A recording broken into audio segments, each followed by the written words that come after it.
Hello, everybody. Welcome, welcome, welcome. I'm Belinda Wasser. I am the founder and chief cheerleader at the Virtual Assistant Connection. And I'm so glad you're here, whether you're coming in live or watching the replay. I'm glad you decided to join me today. This is one of my favorite talks because I really am able to dive into, really the details of what it takes to be a virtual assistant. And I know that it's a big thing to look at. It's a lot of details, and when you're not sure what's involved, it's hard to know if you're cut out for it or not. And it's hard to know, there's lots of questions about, making money, and there's questions about, can I work part-time and things like that. So I'm going to dive into all of that today. In fact, I'm going to show you in a couple of minutes. All of the questions. Hello, Michelle. Good morning. Good morning. Morning. Hello, Sheetal. Sheetal. How are you? Love from India. That's awesome. I love how, speaking of love, to me, how global this community is amazing. And I'm going to talk about that a little bit too. So one of the things I really want to stress is that there's no question that's off limits. I really want you to, ask all the questions, get all the answers, and while I'm, hello, Lisa. I was just talking to Lisa a few minutes ago, make sure that you get all your questions answered, because the goal here is really to be transparent and to share with you what it takes. So let me dive right in. And as you join, I'd love for you to say hello, and also let me know where you're coming in from, where you are on your VA journey. Okay. Whoops. Hold on a second. I redid this deck last night, and that's so funny. The image isn't there. Here we go. Okay. All right. So this is me and my daughter, Emily. And this was about almost 11 years ago. She's going to be 20. Yikes. Soon. Really soon. And I was just starting out. I didn't have a job, and you just saw some of these these bullets a minute ago. I had a ton of debt. I had credit card debt. I owed friends money. I was just trying to figure out the whole thing about being a mom, and also being a mom and working and having enough time for Emily. It took me a long time to have her. I didn't have her till I was 40, and I didn't want to be away from her, but I had a ton of debt. I was a newly single mom. I hadn't been able to pay the mortgage for well over a year, which that is not like me. So it was really uncomfortable. It wasn't like, oh yeah, I can't pay the mortgage, no big deal. It was, I used to spend every Saturday morning in my office when I had a job, paying the bills and organizing them and filing them. And it just, for a number of reasons, got really out of control. And like I said, I didn't have a job, and I had to move. And everywhere I looked, there was a struggle. There was just a struggle. And I didn't know what to do. And the worst part about it for me, and I didn't realize this until I was looking back on it, was that I thought that I had at that time of my life made a series of decisions that had forecasted what the rest of my life was going to be. I was really kind of hopeless. I just thought, let's raise Emily, let's get through this. And I didn't see a place where I couldn't find that crack of hope, which is very unlike me, because I'm pretty optimistic about, everything. I might have a moment, when something first happens, and then I think, oh, I'll figure that out. Okay, let's go. But I didn't have that, and it was hard. And so I just, the path was that I started to temp. I started to do admin work. I started to tell everybody I knew what I was up to, because I realized that temping, I wasn't going to be able to make enough money to survive, really. So I knew I had to go direct. And being a VA 11 years ago was kind of I don't know if it was a new thing, but it was new to me. So I didn't really know, I didn't know, how much to charge and what to do. And in some ways that probably helped me, because I wasn't worried about comparing myself to other people doing it, because I didn't know anyone that was doing it. But anyway, I started to tell people I'm doing admin work, and one of the dads at the bus stop hired me, and that was a huge breakthrough. I started working for him, and what I realized was, we're going to talk about this more, but what I realized was that I didn't need skills that were super techie. I mean, I am techie now, but I wasn't like that then. This has been like incrementally learning things over time. He wanted me to pay his bills. He wanted me to install software, like literally like Microsoft Word, put it on this computer, put the disk in. And he wanted me to, organize things in his office, things that I knew how to do just being a person. And then my next client came along. I met him at a wedding because I just started talking to everybody, and it really, cranks up how many clients you can get. And I met him at a wedding, and he wanted me again to do things I totally knew how to do. He wanted me to help him set up event registration for an event he was having, a live event at Constant Contact. And so, I went to the event, I stood in the back of the room, I collected the money, I sold his books, I created the handout in Word, handed them out, really straightforward stuff. And then we decided that we wanted to do his webinars online, and he paid me to figure out how to do it. And in fact, we're doing one in 2 weeks. We've been for 11 years now, almost. It'll be 11 years this summer. We've been working together, and I've been doing these events with him. So the point is that you don't have to be super high tech, and we're going to talk about that in a minute. But now looking back, like I said, I've been in business 10, almost 11 years, and I've worked with over 200 clients. And that's where the real learning was. I learned something new from my clients, like almost every day. Another piece of the puzzle falls into place, which is why it might seem like I know a lot of stuff. But in the beginning, my main skill was knowing how to figure stuff out. And from this chair that I'm sitting right now, mostly in corners of, my apartments or my houses that I lived in, I've made over $1 million. The first year I was in business, I made $70,000. And every year after that, I made over 100,000. Some years, right over the line, and other years, like a lot more than that. And it's been all from virtual assistant work. So it's definitely something that is viable. And so this is us last summer. This is us last summer. And the key here is that my life definitely changed. I have choices again. I can make decisions, and I feel like I can breathe. When there's so much debt, when there's so much struggle, it's like there's a pile of bricks on your chest, and it's just hard to move. You're spending all your time servicing, the minimum paying the minimum payments, and just trying to figure it out. And with this work, I was able to climb on top of it and get it under control, and in a way that I can live my life now and not be, being pulled back from the past all the time. So it's great. Okay, so let's jump in. So the VA Connection is the organization that I started a couple of years ago, and we have a giant Facebook community with 13,000 growing members, and we are represented in 147 countries. And I started this really with the goal of connecting and educating VAs all over the planet. And I did this because I saw people struggling, and I figured out a system that I still use today, that I started using, in the beginning, to get a steady stream of clients, to understand the work, and to be successful at it. And I feel really compelled to help other people with this. I really enjoy it even more than I thought. And I thought about it for years doing it, but I couldn't find an approach that resonated with me. And then I did, and here I am. So. And this is part of it today. So first, I want to level the playing field. Okay, I want to talk about what is a virtual assistant, because I think a lot of people think it's something that it's not, and there's a very broad definition. So I'm just going to read it.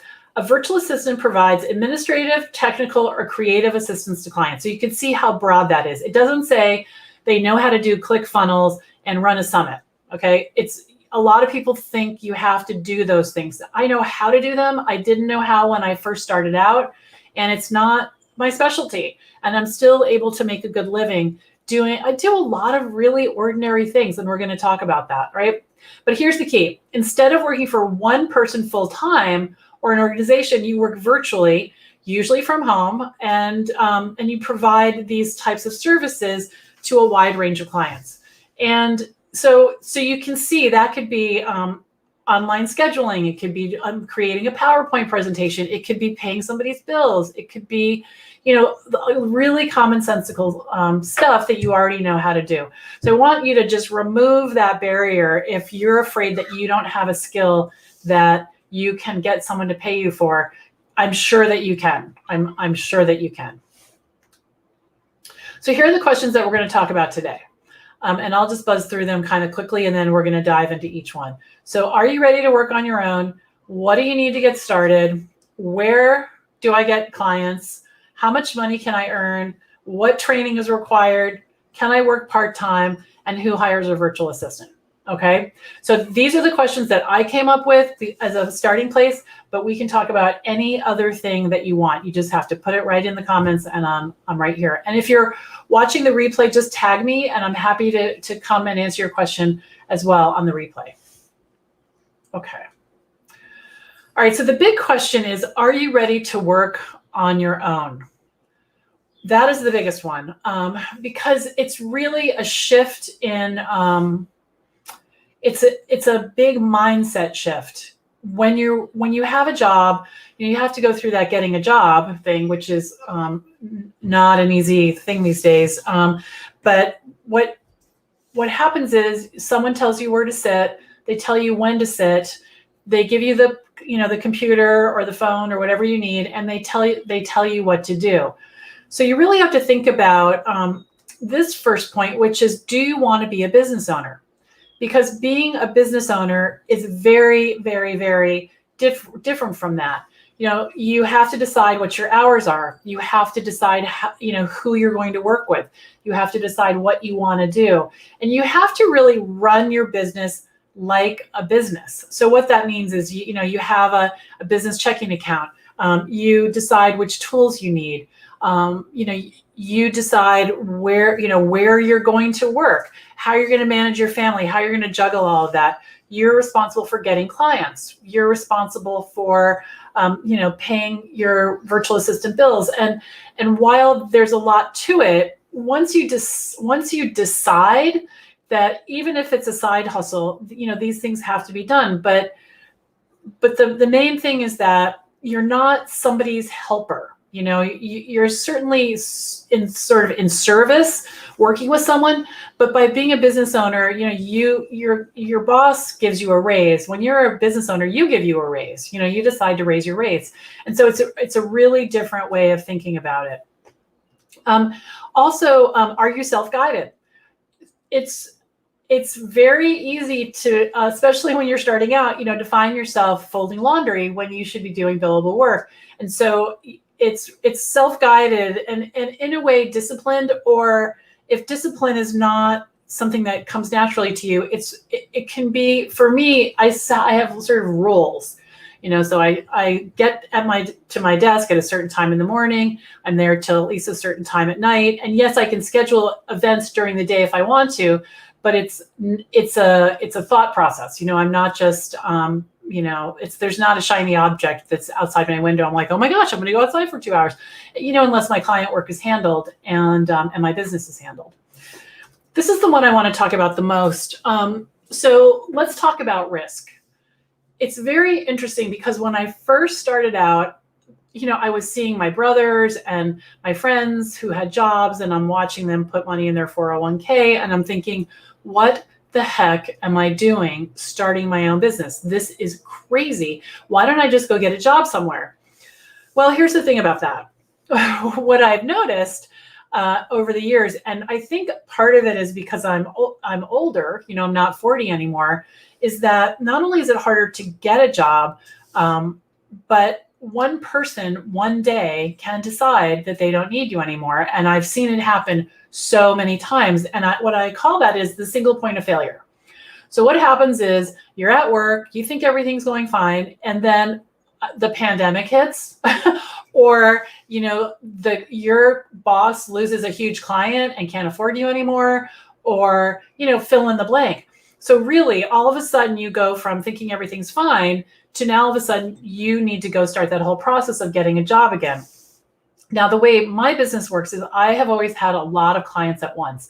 And how I manage that is they don't all need me full time. And I like that because, there are personalities involved, and there's, when you work with someone all the time. So what happens is, someone, they sort of, I call it flying in. They fly into my inbox and they need me to do their newsletter. So we do this once or twice, or sometimes 4 times a month, but they need me for an hour, hour and a half at a time. And then I'm moving on to someone else's work. So it's very fluid.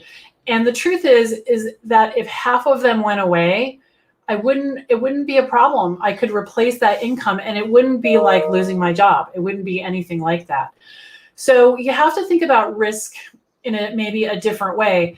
Another thing people talk about is health insurance. I need to get health insurance, and that's true. And I'm going to massively oversimplify this point, but what I want to say is that, so I was talking to one of my friends who'd been in business for a really long time. He was very successful. And I said, oh my gosh, am I crazy? Like, I should get a job, like health insurance. And he said, this is what he said. He said, just go make more money and pay for it. And I thought, what are you crazy? And then I thought, oh, I can just make more money and pay for it. I mean, that's actually a thing, because I decide when I'm working, I decide how much I get paid. I just, I decide all of that. And there's some math involved, but you get to decide all of that.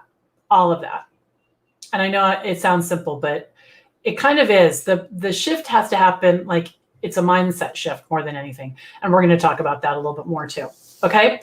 So any questions about, are you ready to work on your own? Okay. And it looks like Rosa's here. Hi, Rosa. Or Michelle's saying hi to Rosa. That's awesome. Okay.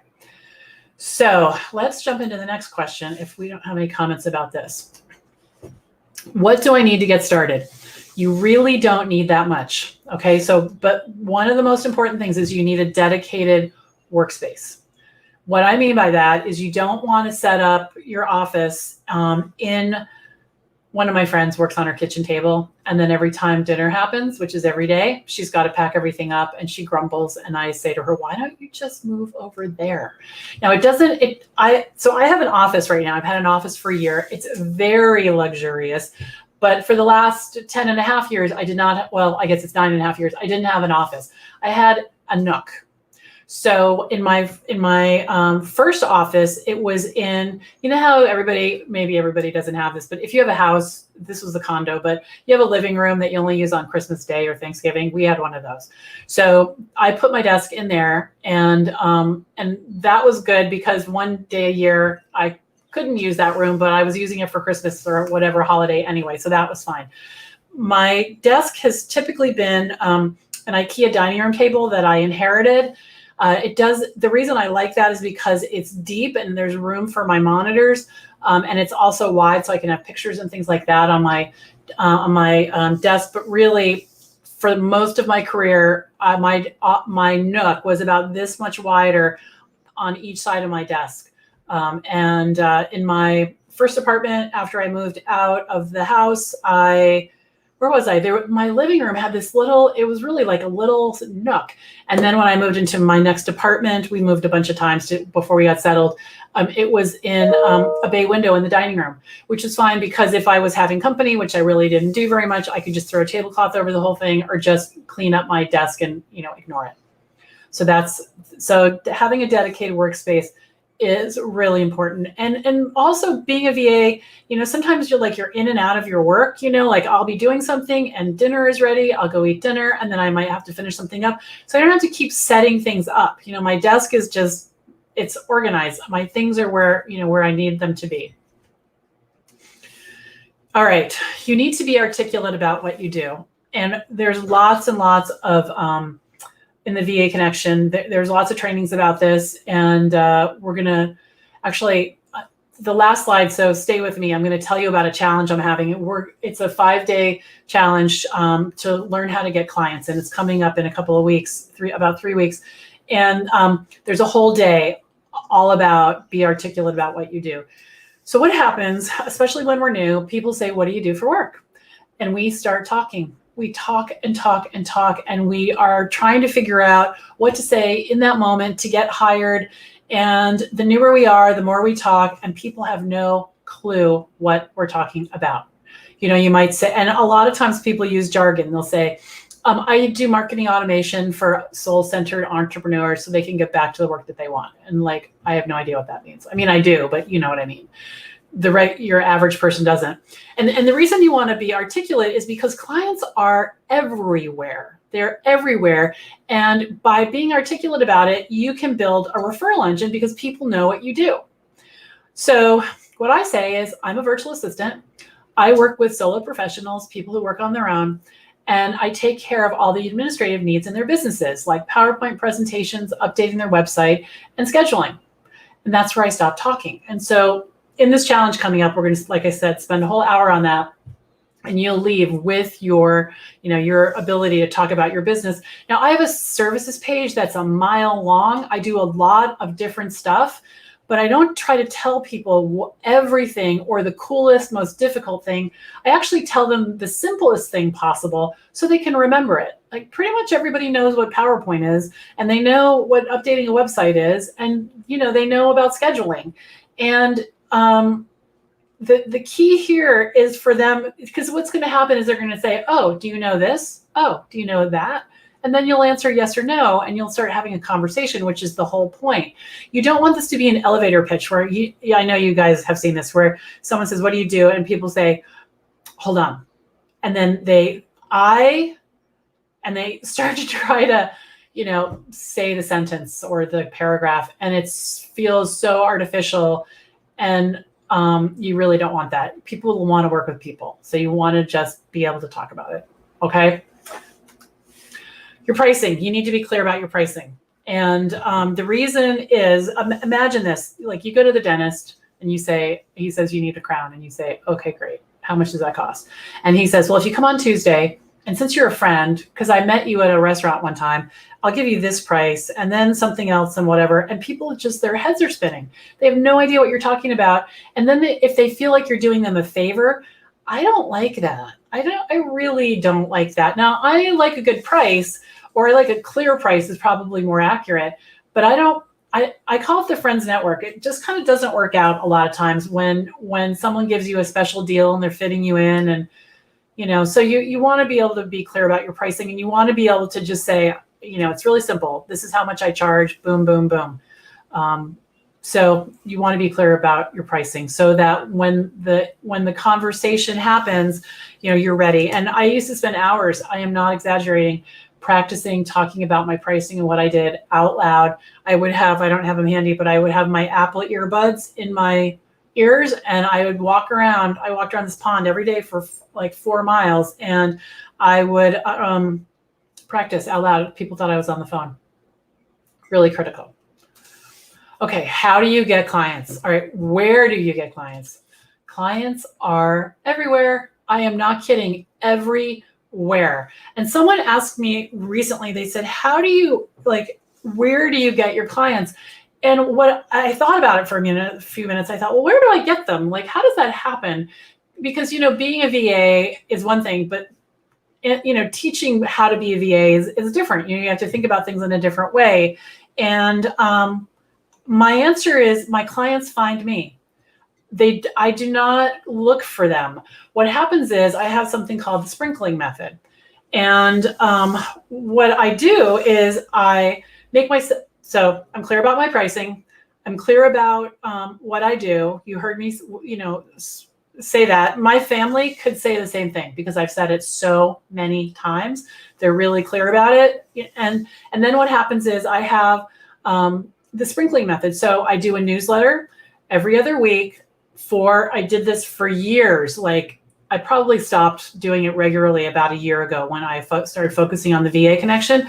But I sent a newsletter out every other week, which was like having a baby. I am not a writer. It was really hard. But at the bottom of the newsletter was a link to get on my calendar. And so people get on my calendar for a free 30-minute consultation, and we talk and we figure out if we're a fit or not. No pressure. and they either hire me or they don't. Sometimes I refer them to other people, but in that 30 minutes, I can get clear, if I like them or not. So it's the newsletter. It's also something called Stay in Touch emails. And by the way, in the challenge to get clients, that's going to happen in a couple of weeks. There's a whole day 3 all about this sprinkling. I don't call it sprinkling in that challenge, but it's all about staying in touch with people. So there's stay in touch emails. You can send cards. You can text people. You can the key here is to stay in touch with them. And there's no selling. I never ever sell. I just am authentically me. I tell people what I do. If they ask me how much I charge, and then they just spread the word, they get on my calendar. And this started happening probably the second year that people just, started funneling in one after the other. And the sprinkling method is really a big, huge part of it. And here's the other thing. I only stay in touch with people I like.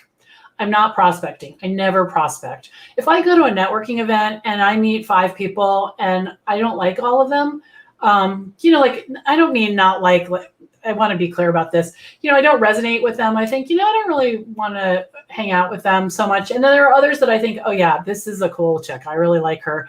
I'll ask them to, can I put you on my newsletter list? I might invite them to coffee. There's another thing that you can do that's part of the sprinkling method. It's called Informational Interviews. So there's an article on the vaconnection.com. Just go up to the blog and click informational, or type in the search box, informational interviews, and you'll see there's like 11 steps exactly how to do informational interviews. So what it is talking to people who are your target client about your work without selling to them, just saying, here's my idea about my business, or I've been in business for 5 years and I was thinking about, architects. I wonder if this is something that an architecture firm could use, and you're an architect. Do you mind if I just pick your brain? And you talk to them. Now, I did that with about 10 people 10 years ago when I first started out. One of those people did not hire me right away, but she hired me and we're still working together. I was working on her social media this morning, and others as well. Probably of those 10, I would say probably work with 6, and others have referred me. So you really never know. So let me tell you another story. There's so many stories about where to get clients. So I have a client that, if you've worked with me, his name is Bob. He's my biggest client right now. And in terms of hours, I probably work with him, I don't know, between 5 and 9 hours a week. And I handle a lot of the day-to-day stuff in his organization. And how I met him was I was working with another client, and we were migrating him off of one email platform, and we were putting him on another one. And he had a web guy whose name was David. And I thought David was a really smart guy. And so I decided to say to David when the project was over, hey, can we get together? And David lives somewhere, I don't even know, like in the middle of the country. And I said, hey, can we just, grab a virtual coffee? And I want to hear about your business, because I really liked working with you, and maybe there's a way that we could do that in the future. He said, sure. So I met with him, and we realized, you know what, our skills were too overlapping that we probably would never bring the other one in because it didn't make any sense. But I liked him, and I put him on my email list, and he sends me a card with pictures of his kids, like, I don't know, 3 or 4 times a year. And when Bob, who was also David's client for what he built his website, went to David and said, David, hey, I need someone to do my newsletters and my scheduling and my this and my that. David said, oh yeah, I know who you need to hire. And he referred me. And last year, I think that client was worth, $18,000, $19,000. So you really never know. So it's just, the world is small, be nice, be friendly, be clear. And I kind of just collect people that I like, and that's where all my clients come from. So it's really, it's not hard, but it takes consistency, and it takes having that top of brain, that mentality. The clients are really everywhere. Okay. Any questions about this?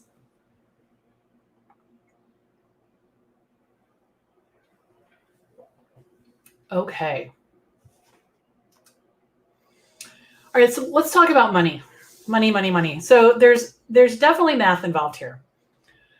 So the amount of your hourly rate times the number of hours you're billable equals your revenue. Oh, here's a question. Thank you. How do you approach to clients? So let me ask you a question. Do you mean, I'm not sure I understand the question exactly, and I want to answer it. So when I see someone who might be a client, is that the question? And I will answer that question. And then if it's a different one, let me know. Either way. So what happens is if I meet someone who I think, so let's say I'm at a networking event and someone says, ask me what I do, and I tell them, and they say, oh, that sounds great. You know, I could really use some help. And I'll say, oh, what are you looking for? And the whole point is I'm never, ever, ever, ever selling. I'm not selling. I'm not trying to convince them. I'm not trying to make a case. I don't write proposals. I don't do any of that. What happens is if they say, you know, that sounds really interesting. I'd love to talk to you. I'll say, great. On my website. So at that point, it could go a couple different ways. One is I'll say, if you want to give me your card, I'll send you a link to my calendar and we can talk. And they'll give me their card. Or I might say on the bottom of my website, it depends on how much time I have. If the event is ending and I have to go and they have to go, you know, I might say, go to my website, rocketgirlsolutions.com. In the lower right-hand corner, you can get on my calendar. I'd love to talk to you. No pressure. Just want to hear about your business. So that's how people get on my calendar. And if I have more time in the conversation, what I'll say is, can I put you on my email newsletter list? I'd love to keep in touch with you. You can unsubscribe at any time. And then every 2 weeks, they're hearing from me. So that's really it. But I'm never selling. I don't go into Facebook groups and look for people. I want to work with people who are referrals. And I've worked with, you know, well over 200 clients over the years. And I know it's hard to believe, but there's really no shortage. And doing the work of the newsletter, doing the work of keeping in touch, it is work. But what happens is I don't have to worry about getting clients, and I don't have to sell, and I don't have to do things that are uncomfortable. I hope that answers your question. Okay. All right. So what we were just talking about math. All right. So that you decide how much money you want to make. You decide how many hours you want to bill, not work, bill in a week. Great help. Okay, good. Yeah, it's not intuitive. I have to say, I tell people about this and they say, okay, great, but where do you get clients? And I say, well, it really is where I get clients. I have never approached anyone and tried to sell myself. I can't think of anything more uncomfortable than that. And as someone who's been approached by someone who wants me to hire them, I want to get as far away from that situation as I can as quickly as possible because it's uncomfortable. It's uncomfortable. You know, can you imagine going to a party? I always use the dentist example, but you're at a party and a dentist comes up to you and says, you know, your teeth they need to be whitened. And I can tell that they haven't been cleaned for a while. And and this is a really bad example, but it's kind of what we do. You know, well, your business could really use somebody. Yeah, and you wouldn't have to do everything yourself anymore. You know, I could help you. It's a different topic, but it's the same thing. You know, if someone were to come up to me and start saying that, you know, if I was talking to someone and I said to them, you know, I am so overwhelmed with my work, I really need some help. I might say something like, you know, why don't we jump on a Zoom call or something and talk about it? You know, see if we're a good fit. So it takes all the pressure off. See if we're a good fit. Right? Because I'm not trying to pressure them. Okay, so let's jump into this. All right, so how much money can I earn? So like I said, you've got to do the math and you've got to figure it out. And there are, I have a spreadsheet that I use that I figured out. I bill out at $90 or $100 an hour. And we're going to talk about how I got there. And I need to bill between 35 and 37 hours a week to reach over $100,000. So every day I'm looking at how many hours I'm billing and I'm saying, okay, so I billed 5 hours today. You know, I'm going to go out to lunch tomorrow. So let me put in a little extra time. Or I'll say, okay, I'm going to go out to lunch and I'm going to be gone a few hours. So on Saturday morning, I'll just wrap that up. Or I'll say this week I'm not going to hit that number, but I won't be surprised when my yearly number changes because I didn't, put in those 5 hours or whatever it is, because there's a direct impact.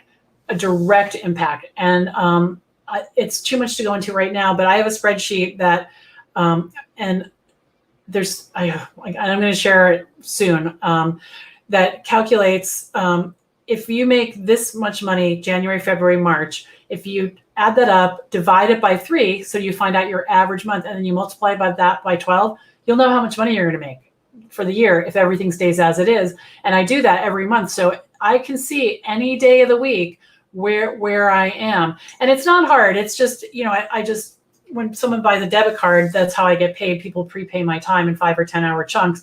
I just log it on my spreadsheet so I can make sure that the money goes into my account and everything is working. And then, and the math is done automatically with a formula that I set up like 10 years ago. So you get to decide. Now here's the thing about this. The amount really depends on your skills, but mostly the skill that you need is the figure it out skill. Clients love that. I'll figure it out. Or sure, I know how to do that.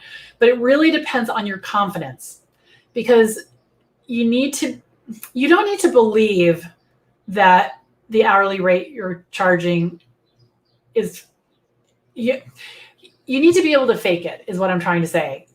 When I first started out, and we're going to talk about my story. So when I first started out, I charged $50 an hour. And this is what I thought. I thought, okay, when I was in corporate, I made, I think it was like $114,000. It was a long time, 19 years ago. I made $114,000 a year. And I thought, all right, so that's about $50 an hour. It's probably a little more plus benefits and 401k and all that. But I thought, okay, my brain is a $50 an hour brain, because it had been proven in the marketplace for years that I could make that much money.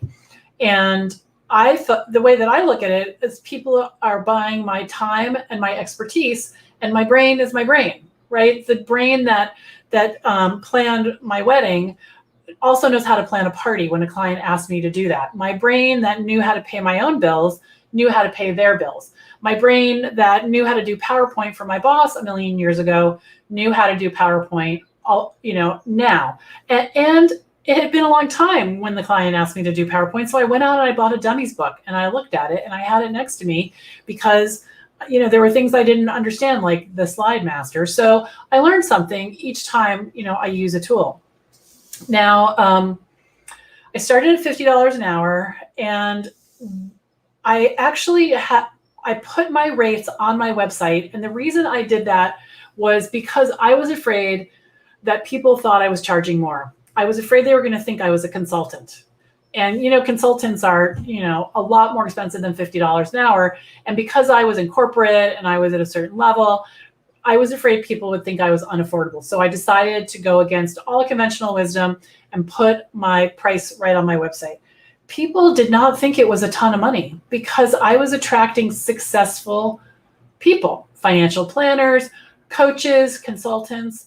When I first started out, I thought I wanted to work with startups. And then I realized that they didn't have any money, and they didn't really know what they needed, and they didn't know how I was helping them. It's sort of like if someone's building a road and there's a big hole and they don't know what happens when you fall in the hole. If you say you really need to fill that hole, they're like, yeah. If you are driving along and there's someone in the hole and you can reach down and pull them out, they're much more grateful. And so my people are the people in the hole, or the people who know me well enough that they listen to me now when I say there's the hole coming, and I know you've never seen this hole, but I've been in that hole, and we need to make sure that you stay out of it. So my point is that the $50 an hour was not a lot. And I had to practice saying it, because I didn't think anyone would pay me $50 an hour to do the things that I do. But over time, I raised my rates about 5 or 10 hours at a time. on new clients. So I kept my old clients at the same rate because I was so scared that they would go away. And if I raised the rate, and I kept doing that, I actually went up to $120 an hour. But the clients that I had, they were treating me, like when you go to an attorney, which I hope you don't have to do that. But if you do, you don't make a lot of small talk because they get paid $300 or $500 an hour. And they weren't really pulling me in their business. They were more, just asking questions really fast. And I didn't like it. So I decided I lowered it to $90 an hour for people who buy 10 hours, so $900. And then $100 an hour for people who buy 5 hours, so $500. And that's been working great. And I raised the price on everybody at one time. You have to do that really carefully, but I did do that successfully. And like I said, a couple people went away, but my business did not fall apart when I did that at all. It was really good. So just trying to think if there's anything I want to say about this. Your confidence really matters, but the skills, you will learn things over time. I can't tell you, I learn something new every day. And the other thing is, for the most part, my clients train me. So yesterday, I have a client. She's in Costa Rica. She's a coach. Oh, I'll get to your question in 1 second. That's awesome. She's a coach. And what she wants me to do is take a list of people that she gives me and create an attendance list. She's got like 5 or 6 pages in Word about all no, it's more than that. It's like 12 pages, one for each week. And she wants me to put their names in a table with different questions. She gave me the table. She gives me the names. She made a video. She taught me how to do it. Then she sends me these assessments. She explained to me that I copy and paste the graphs. She showed me where to put them. Like, she told me the whole thing. I'm just doing the work. It takes me like 2 or 3 hours every time she launches, and she doesn't want to do it. And she's launching, right? So she's busy and she's thinking about other things. So a lot of what happens is my clients teach me how they want me to do it. So you really don't have to sweat the skills. Okay. All right. We have another question. Awesome. Where do you post newsletters? I have 10 years of experience as an EA, executive assistant to CEOs, but getting very hard to get VA job now. I've been working remotely, but for existing company due to pandemic and this Russian company who's going to shut down soon. Okay. So I think you are in India. I think that's right. I think that's what you said. Okay. So I had this conversation with someone in Nigeria. When I'm announcing a new course coming up soon, and before I did that, I offered 15 or 20 minute slots to whoever wanted to tell me what they wanted in a course, and I had people all over the place. It was so fun. I probably talked to 15 or 20 people, and I talked to a woman in Nigeria, which is really different from the U.S., and India is kind of the same way. So to answer your first question. I posted my newsletters on my website. I post them, link to them with the picture, Facebook. I post them as an article on LinkedIn. I rotate through my content because I've written, a couple hundred newsletters. So now I have a lot, and I pull quotes from them and I put those on social media. But when I started, there was no social media. I mean, there was Facebook, but, we're talking 2011. A long time ago. And so as each thing was invented, I started doing it. But in the beginning, I put it on my website. I put it on my, and I sent it out. And then what you can do is you can take the newsletter. So you send it to yourself, you're on your list, and then it goes in your inbox, and you can forward it to people and say, hey, I just want to make sure you saw my newsletter. This might be interesting to you. So you can definitely do that. I would go through and I would make a list of everybody that that you've worked with. My lists are like past employers. They are, coworkers, vendors, just everybody that I know. And you would be so surprised. Before this, I had a business. I sold personalized baby gifts on the internet. And one of the women who I bought products from in New York, when I would, go to the baby show to buy products to sell, she was there, and I really liked her. And we kind of hit it off. And she lived in Texas, and I lived, in Boston. And I would order products and we kind of would chit chat a little bit, and we got to know each other. When she sold her business, and I had no idea because I moved on, I became a VA, but I liked her and I put her on my newsletter list. And so she got my newsletter, and she since then has started 2 separate businesses. And each time she hired me, she bought 10 hours and I helped her start each of those other 2 businesses. So if someone would have said to me, is this woman who you worked with 11 years ago, who you haven't talked to in 11 years, but who gets your newsletter, is she going to hire you twice? I would say no, definitely not. But she did, and she's a current client. I have a million stories like that. Okay. So that's the deal with the newsletter. Now, so you need to gather all of your people that and start staying in touch with them. Tell them that what kind of work you're doing. There's a simple announcement you could send out to everyone. Hi, I'm a virtual assistant. I just want you to know, you can check out my website or my LinkedIn profile here. I'd love to hear what you think. But, and you can, if you want to, you can say, if you know anyone who might need services like I'm offering, please feel free to forward this to them. Something like that. Okay. Okay. I'm here if you have a follow-up to that. Okay, question number 5. What training is retired? Here's a comment. Thank you. You are just awesome. Getting past employers, workers, vendors list is a really great idea. You are a lifesaver. You're welcome. It's right under our nose, and I didn't invent this. Someone told me to do that. And I thought, well, I thought what everybody thinks. Those people are not going to hire me. But they don't have to. So my neighbor, I haven't even seen her in, I don't know, 11 years, right? Or more. She moved, but we lived across the hall from each other because I lived in a brownstone and we were on the 3rd floor together. And she knows what I do. She gets my newsletter. She was a client a long time ago when she first was starting out and I was starting out. I had more time than clients and I helped her. And then she ended up hiring me. And when one of her friends needed a very specific skill that I have, I can't say her name because I have, here, I'll unplug it. I have this. Her name is Alexa, and I don't want to say that. She referred me. The person got on my calendar. I talked to them, and we might work together. She wants me to do really specific thing that I know how to do, and we had a great conversation. And if nothing else, she's walking around the planet. She knows what I do. She understands who I am. And she may not work with me, but she can tell people about me. And again, I haven't talked to my neighbor in such a long time. I'm not even talking to her on Facebook. Like I'm really not that connected to her anymore.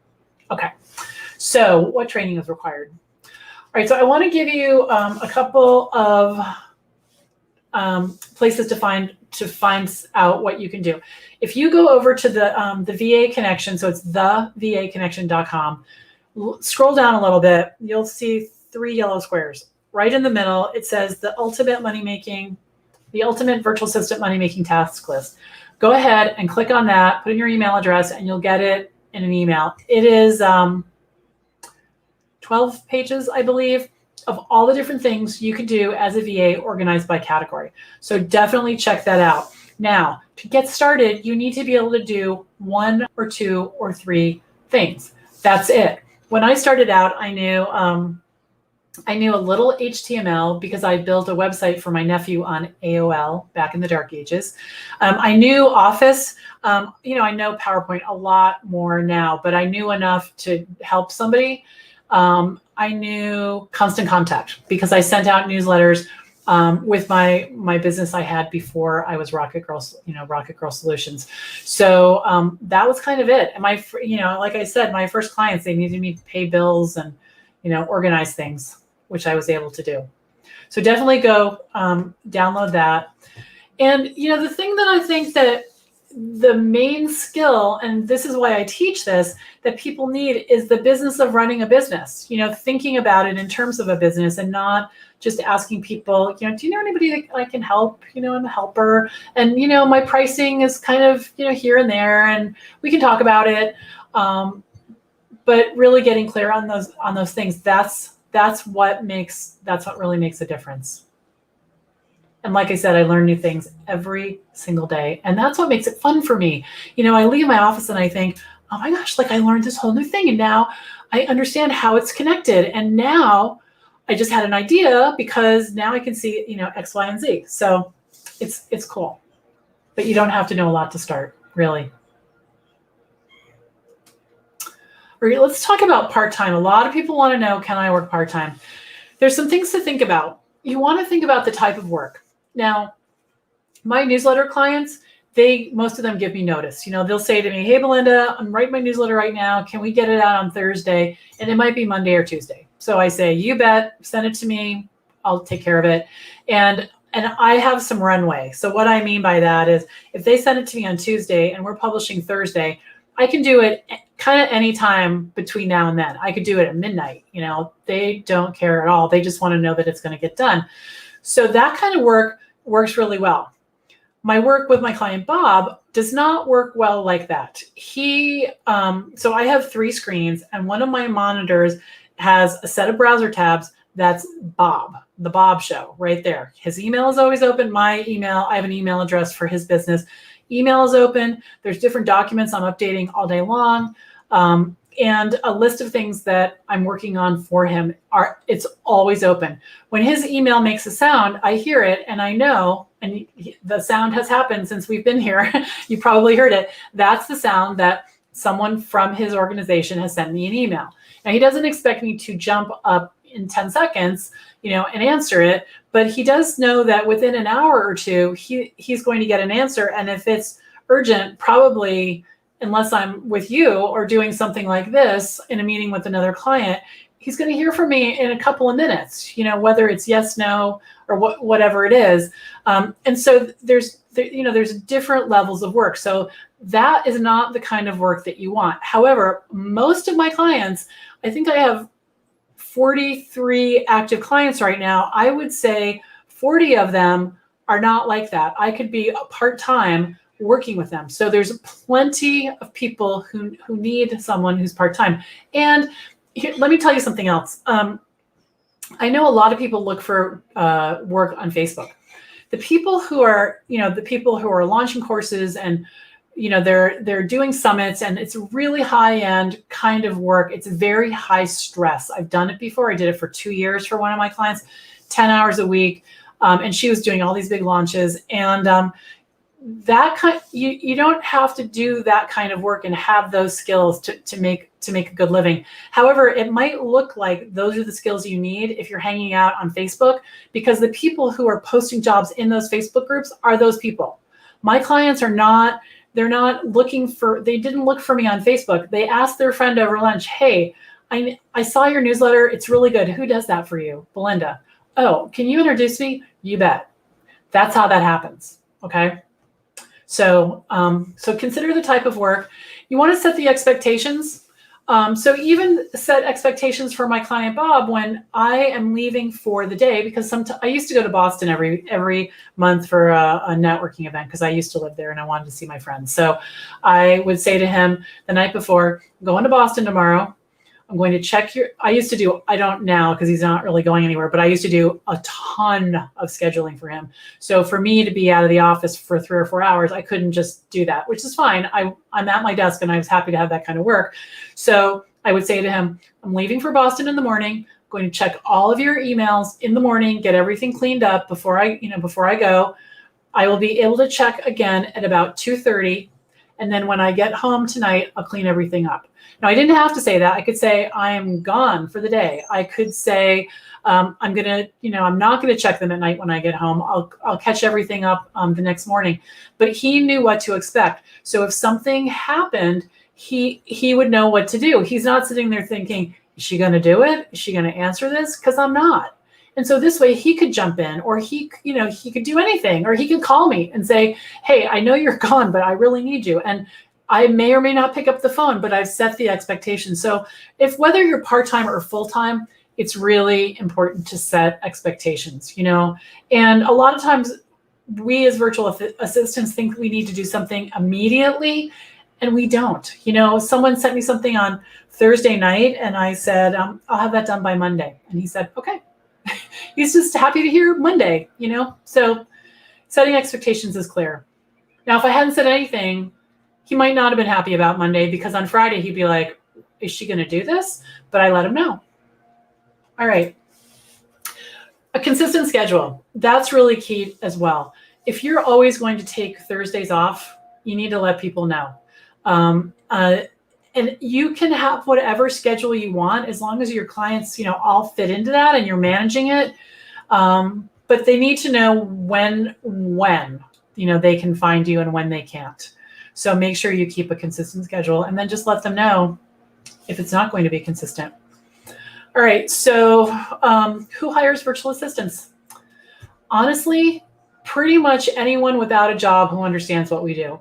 So if you can get clear on talking about what you do, that is a huge, huge, huge part of it, because it's very confusing to people. Here's a question. How much average or minimum rate per hour is charged in today's time?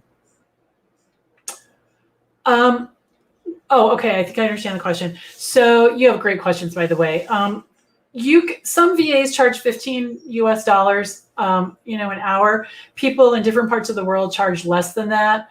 In the US, I would say $30 would be, it ties to your confidence. If you are freaking out and you think no one's going to pay me $50 an hour, you're probably right. Because when you say $50 an hour, you're probably going to talk a lot, be really nervous, and it's not going to work.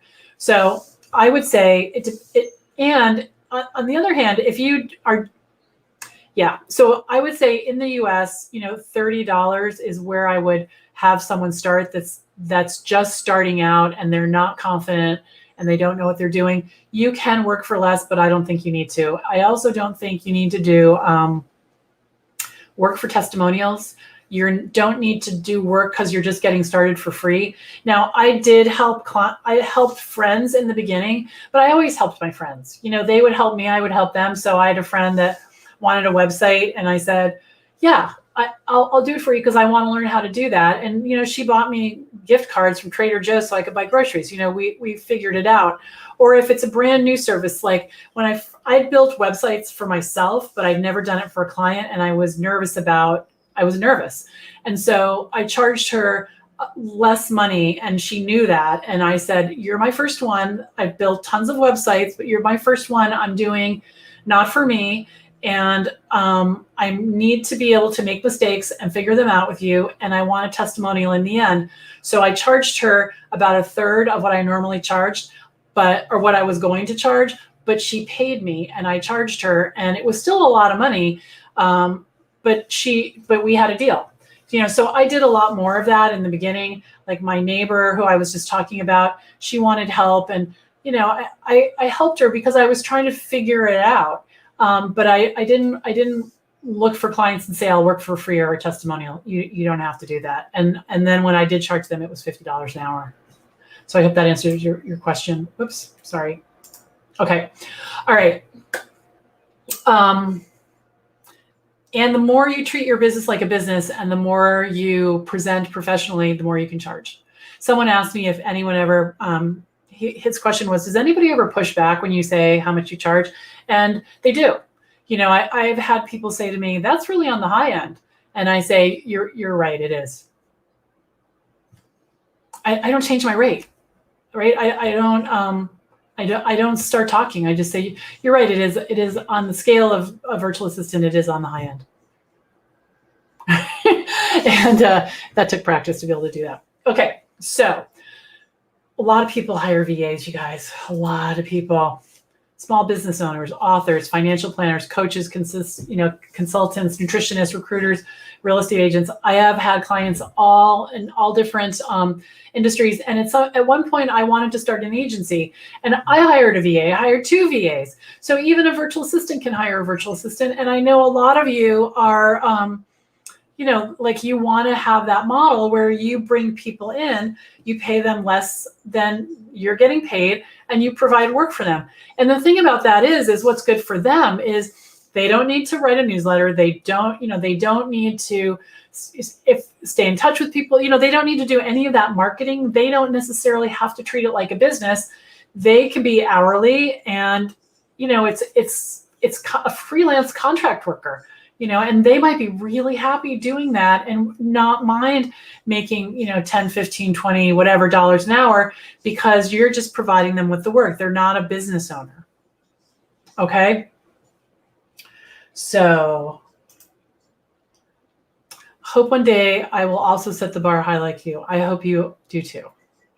And Lisa has a team of VAs that work within your business. Yeah, it's a great thing to do. The reason that I stopped, because I really like doing the work, and I still do the work. I'm still, like I said, I have tons of clients, and I enjoy it. To me, I'm an introvert, and I just like the quietness, of the work and getting things done and checking them off. But absolutely, growing and building a team, it's exciting, and you have to be really a good delegator to do that, and a good manager. And so there's definitely a skill to that for sure.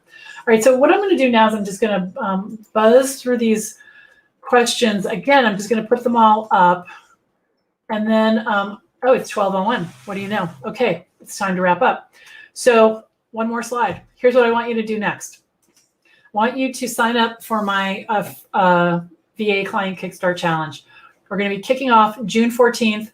I want you to sign up for it at thevaconnection.com/kickstart. If you go to thevaconnection.com, there's a banner at the top. You can click it. It'll take you right to the page. What I want you to do is I want you to sign up for it, and then I want you to, join the free Facebook group. Because even though the challenge doesn't start until the 14th, I'm posting every single day in the group. There's videos, there's a resources page you have access to. The ultimate money-making task list is in there. There are other freebies. Oh, and the other thing, I keep forgetting, I wrote a book. It's almost done. I'm going to finish it this summer, but my chapter on getting clients is in there, the whole chapter, formatted, ready to go. So if you join, if you join the challenge, you'll get 5 days of training specifically on how to get clients. It's like 5 hours. I'm going to be talking at least about that. We're also going to have prizes, giveaways. We're giving away several prizes every day, and there's going to be homework and there's worksheets. It's going to be a blast. I've been working on this for a while, and I'm very excited to share it with you. So go over there and sign up for that if you haven't already. And I'll help you get started. Okay, thank you so much for all of your comments, your questions. Thanks for coming. This has been awesome. And the replay will be available. And if you're watching the replay, just tag me if you have a question, and I'll circle back around and answer. All right, I'll see you guys in the group. Have a great rest of your day. Bye.